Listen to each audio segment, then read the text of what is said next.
Assalamualaikum warahmatullahi wabarakatuh. Sahabat sekalian, Islam memandang manusia sebagai makhluk yang sangat istimewa. Tidak hanya karena bentuk fisiknya, tetapi juga peran dan tanggung jawabnya di muka bumi. Dalam video ini, saya akan membahas bagaimana Islam memaknai manusia berdasarkan ayat Al-Quran dan hadis Nabi Muhammad SAW. Manusia dalam perspektif Islam, kita akan memahami hakikat, tujuan, dan tanggung jawab insan. Siapakah manusia? Islam memberikan pandangan yang komprehensif tentang manusia. Manusia bukan sekedar makhluk biologis, tapi juga makhluk spiritual yang memiliki kedudukan mulia dan tujuan yang agung.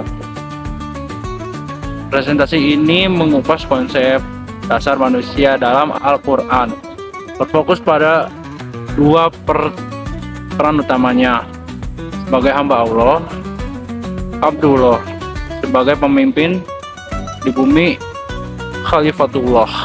Allah Subhanahu wa Ta'ala berfirman dalam surat At-Tin ayat 4, "Laqad khalaqnal insana fi ahsani taqwim."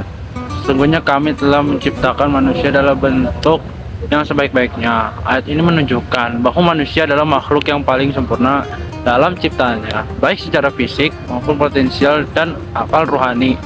Kesempurnaan inilah yang menjadi modal dasar untuk mengembangkan tugas besar. Lantas, apa tujuan penciptaan ini? Allah Subhanahu wa Ta'ala menjelaskan dalam surat Az-Zariyat ayat 56, "Wa ma khalaqtul jinna wal insa illa liya'budun." Dan aku tidak menciptakan jin dan manusia, melainkan mereka beribadah kepadaku. Ingat, ibadah bukan hanya sekedar alat dan kuasa, tetapi seluruh kreativitas yang diniatkan karena Allah. Bekerja, belajar, membantu sesama, bahkan tersenyum, semua bisa menjadi ibadah. Peran manusia sebagai khalifah di bumi, poinnya itu menekankan kepemimpinan dan pengelolaan. Sebagai hamba Abdullah, manusia juga diberi peran sebagai khalifah Allah di muka bumi, yang artinya kita adalah pemimpin dan pengelola yang mewakili Allah untuk menegakkan hukum-hukumnya di dunia. Tugas yang paling utama khalifah adalah menjaga keadilan, memutuskan perkara secara adil di antara semua makhluk, melihara lingkungan, menjaga kelestarian alam semesta dan keindahan ciptaan Allah. Ketiga, memimpin diri dan keluarga. Jadi hamba Allah yang bertanggung jawab atas diri, keluarga, dan masyarakat. Peran ini membutuhkan iman dan akhlak yang terbaik. Muslim terbaik adalah yang paling bermanfaat bagi manusia. Tanggung jawab sosial dan amanah kehidupan. Peran khalifah ini sejalan dengan hadis Rasulullah SAW. Kulukum wa kulukum mas'ulun airayatihi. Setiap kalian memimpin dan setiap kalian akan dimintai pertanggungjawaban atas yang dipimpinnya.